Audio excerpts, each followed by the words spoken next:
Hello friends, Owen Curiously Crafty Orm here. Most of my videos, I like to rewatch them for a number of reasons after I do my first take. I want to make sure I didn't forget anything. I want to make sure that I didn't say anything foolish or offensive or anything like that. You know, content control. Also because, and this is really silly, so bear with me, but my apartment is haunted and I'm always hoping that I catch some sort of proof of some like paranormal activity behind me. Paranormal investigation is my side hustle. I've lived in houses that are on historic sites my entire life. Um, a lot of really cool, beautiful places that are just haunted to the core. So, um, when I was doing my last video regarding the spirit, I know this video is not about paranormal activity. I'm sorry to disappoint anyone who just got hooked on that. I hope my I'm going to label these videos and stuff. I hope that didn't make anyone feel jumpy like this was about to be more exciting than it was. So I apologize. And also almost all of my videos are a single take. And that's why I'm so stuttery and, misworded. I don't script anything. It's all one take. I want to show everybody just pure, raw, what I made, how it goes together, how it works. So again, getting back to the point, in the last video, I was rewatching it, just being my typical nerdy self. And I noticed when I launched that fiberglass tube, it doesn't have the end on it or anything.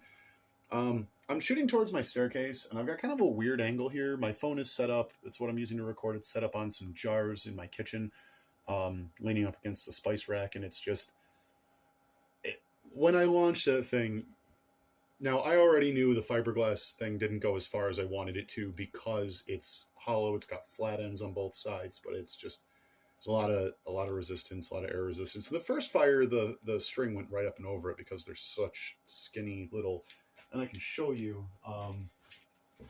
what it is.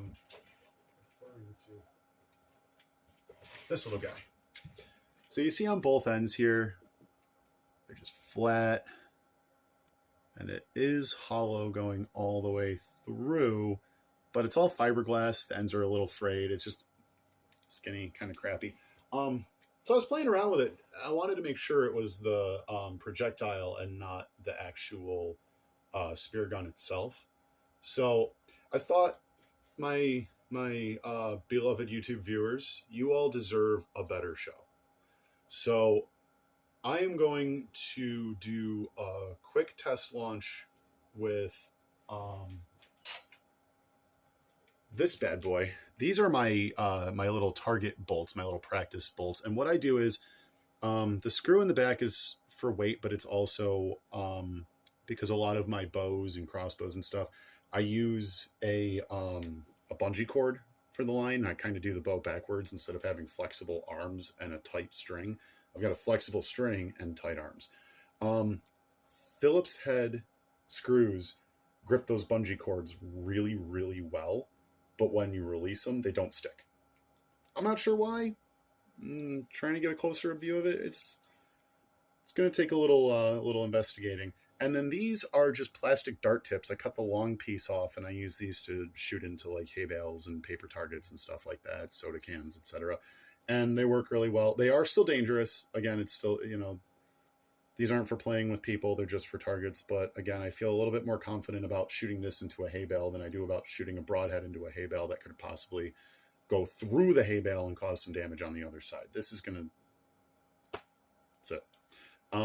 Fun thing too is not taking the ends down and actually shooting dartboards with them. That's pretty sweet. So, to do a quick comparison, you can see the difference in size too. Not in length. I'm not worried about the length, but the difference in the diameter of these is pretty outstanding. This is about 1.4 times the diameter of this. So the wooden one is going to be what we're going to test fire today. I'm going to give you guys a good show, and then you can get back to your lazy Sunday or whatever it is you're doing. Fingers crossed, you can afford to have a nice lazy Sunday.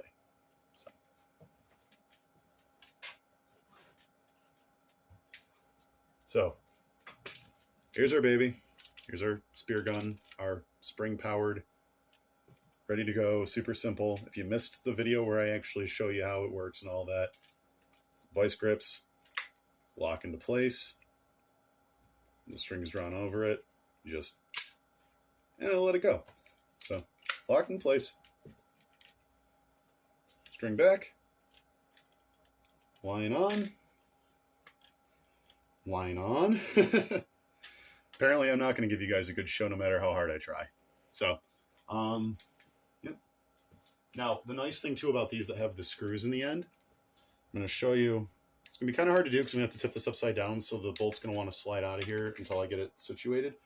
Up in here, which I didn't show in the first video, I did put a little spot where the bolts are supposed to sit. It's 2 screws down with a screw slightly higher than them to make a little shelf position, and then a washer sitting on top of that screw, crooked, with another screw anchoring that down. So the bolt sits, it's probably gonna be hard to see, but so the bolt sits like there on the screws, and the back of the wood on the bolt is going to be snug up against the front of the washer, but that screw is going to stick up and over the washer, so when the line goes, it's just going to hit that screw and it's going to go. I'm not left-handed at all, so bear with me. I'm going to shoot this thing left-handed because it's the best camera angle I've got for you guys. But let's see here. Ironically, though, with a gun, I am a left-handed shot. My left eye is dominant, so I do, with guns, I do shoot left-handed, but because this is an unconventional body style and it's just not something I'm used to yet, it's going to take some getting used to do that. Aiming-wise, though, this should be a lot easier for me.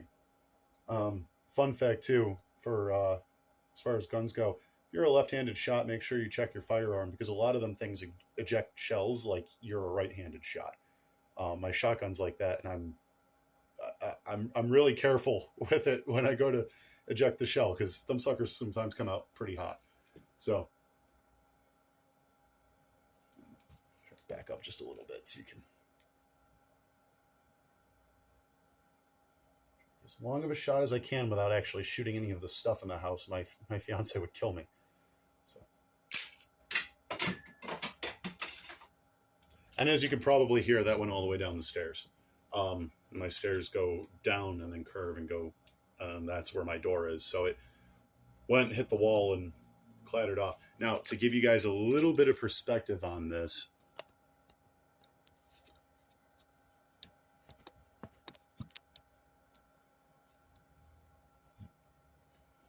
there's the stairwell. So pretty good hallway's length from here to that back wall, and it hit it with enough force to then bounce down the other way.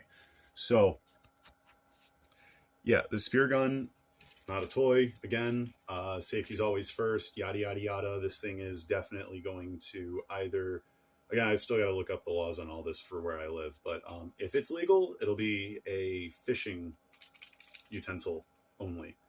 Other than that, thank you guys always for indulging me.